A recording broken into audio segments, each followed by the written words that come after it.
आज की वीडियो में हम जानने वाले हैं धान में हम कल्ले कैसे बढ़ाएं। अगर आप भी धान में कल्ले बढ़ाने चाहते हैं तो आज की वीडियो आपके लिए बहुत ही खास है। आज हम धान में कल्ले बढ़ाने के 4 बहुत ही आसान तरीके आपको बताने वाले हैं। यहाँ पे हम जो भी तरीके बताने वाले हैं काफ़ी सस्ते और काफ़ी अच्छे तरीके हैं। इसको अपना के आप धान में कल्लों की संख्या में वृद्धि कर सकते हैं। तो चलिए ज़्यादा समय ना गवाते हुए वीडियो को स्टार्ट करते हैं। सबसे पहले आपको क्या करना है, सबसे पहले कुछ सावधानी आपको बरतनी चाहिए। समय से धान की रोपाई करनी है, समय से सभी खादों का इस्तेमाल करना है, इसके साथ साथ खेत में नमी बना के रखनी है। ये 3 बातें अगर आप ध्यान रखते हैं तो वैसे भी आप अच्छे कल्ले ले पाएंगे। अब हम जानते हैं 4 तरीके कौन से हैं। पहले तरीके में आपको समय से यूरिया खाद का इस्तेमाल करना है। बहुत सारे किसान भाई यहाँ पर गलती ये करते हैं कि समय पे यूरिया खाद नहीं डालते हैं। यूरिया खाद से क्या होता है, इसमें नाइट्रोजन होता है। नाइट्रोजन आपके पौधे के वानस्पतिक विकास में हेल्प करता है, जिससे आपके पौधे में नए नए कल्ले आते हैं। पौधे की ऊपरी जो विकास होती है उसमें काफ़ी सहायता करता है, जिससे ज़्यादा अच्छे से बढ़वार होती है। पौधे में हरापन रहता है, पौधा आपका अच्छे से विकसित होता है, ज़्यादा कल्ले आते हैं, ज़्यादा फुटाव होता है। तो इसलिए सही समय पे सही मात्रा में यूरिया खाद का इस्तेमाल करना है। इसको आपको कितनी बार देना है हम ये भी आपको बता देते हैं। किसान साथियों, धान की फसल में यूरिया खाद का इस्तेमाल हमें 3 बार करना होता है। पहली बार धान की रोपाई के समय या फिर रोपाई के 1 सप्ताह के अंदर अवश्य कर देना चाहिए। जितना जल्दी करेंगे उतना बेहतर रहेगा। दूसरी बार आपको लगभग 25 दिन के आसपास देना चाहिए और तीसरी बार आपको लगभग 45 से 50 दिन की अवस्था पे इसका इस्तेमाल करना चाहिए। तो यहाँ पे इस 3 समय में आपको अवश्य डालना है। रोपाई के समय बहुत सारे किसान भाई गलती क्या करते हैं कि बहुत दिनों के बाद खादों का इस्तेमाल करते हैं। बहुत सारे किसान भाई तो 15-20 दिन के बाद इस्तेमाल करते हैं। ऐसा आपको नहीं करना है। आपका जो पौधा है, पौधे की जो जड़ें हैं वो 3 दिन के अंदर सारे पोषक तत्वों को ग्रहण करने लगती हैं। 3 दिन के अंदर ही पौधे का विकास स्टार्ट हो जाता है।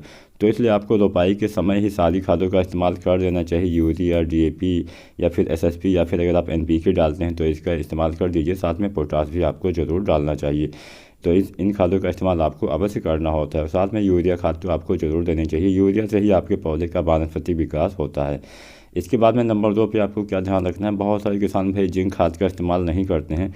तो जिंक खाद की कमी की वजह से भी पौधे की बढ़वार नहीं हो पाती है। पौधे आपके बौने रह जाते हैं, विकास नहीं होता है, पौधे में पीलापन आ जाता है और ज़्यादा कमी हो जाती है तो खैरा नामक बीमारी भी लग जाती है।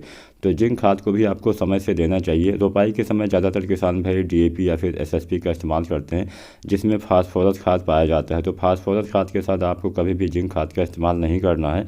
तो जिंक खाद के इस्तेमाल का जो सबसे अच्छा समय है वो है जब आप अपने धान की रोपाई के बाद में जब आप यूरिया की टॉप ड्रेसिंग करते हैं 25 दिन के आसपास, तब आपको इसी खाद में मिला के जिंक खाद का इस्तेमाल भी कर देना चाहिए। किसान साथियों, नंबर 3 पे आपको क्या ध्यान रखना है, ग्रोथ प्रमोटर का इस्तेमाल करना है। ग्रोथ प्रमोटर 2 तरह से आते हैं, एक आता है दानेदार रूप में, एक आता है लिक्विड के रूप में। यहाँ पे हम सागरिका की बात करने वाले हैं।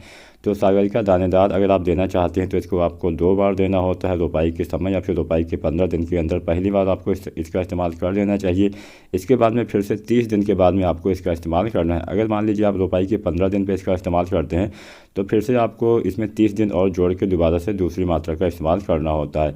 तो सागरिका दानेदार में 2 तरह से आती है, एक आती है जेड++, एक आती है सागरिका गोल्ड। तो दोनों में से किसी एक का ही इस्तेमाल आपको करना होता है। इसकी आपको लगभग 10 किलोग्राम मात्रा प्रति एकड़ की दर से डालना होता है। इसके बाद में अगर हम बात करें सागरिका लिक्विड के बारे में, तो सागरिका लिक्विड का इस्तेमाल करने का जो सही समय है वो है रोपाई के 25 दिन पर। जब आप धान की रोपाई कर देते हैं तो 25 दिन पे इसका आपको स्प्रे करना होता है, छिड़काव करना होता है। और इसके साथ में किसान साथी एनपीके 19-19-19 का इस्तेमाल कर सकते हैं। अगर आप एनपीके 19-19-19 डालते हैं तो भी काफ़ी बेहतर रहता है। पौधे की बढ़वार अच्छे से होती है, हरापन आता है, नए नए कल्ले आते हैं, जड़ों का फुटाव अच्छे से होता है। तो आप सागरिका लिक्विड के साथ में एनपीके 19-19-19 का इस्तेमाल कर सकते हैं। सागरिका लिक्विड की आपको 300 ml मात्रा प्रति एकड़ की दर से देना होता है। और जो एनपीके आपको डालना है 19-19-19, इसकी आपको 1.5 किलोग्राम मात्रा प्रति एकड़ की दर से देना चाहिए। इसके बाद में किसान भाइयों, नंबर 4 पे आपको क्या ध्यान रखना है, अपने खेत में आपको नमी बना के रखनी है। अगर आप चाहते हैं धान में अच्छी पैदावार आपको मिल सके, ज़्यादा कल्ले आए, अधिक फुटाव हो, तो इसके लिए खेत में नमी आवश्यक है। इस समय बारिश भी काफ़ी कम हो रही है तो इस बात का आपको ध्यान रखना है। खेत में अगर पानी सूख जाता है तो भी कल्ले अच्छे नहीं आते हैं। कल्ले निकलते समय तो आपके खेत में नमी अवश्य ही होनी चाहिए। ऐसा नहीं कि आपको पानी का भराव यानी पानी भर के रखना है, बस नमी आपको मेंटेन करके रखनी चाहिए। इसके अलावा किसान साथियों, जब भी आप इन खादों का इस्तेमाल करें तब भी खेत में नमी आवश्यक होनी चाहिए। अगर आज की जानकारी पसंद आई हो, वीडियो को लाइक करें। चैनल पर नए हैं तो SRJ खेती चैनल को सब्सक्राइब जरूर करें।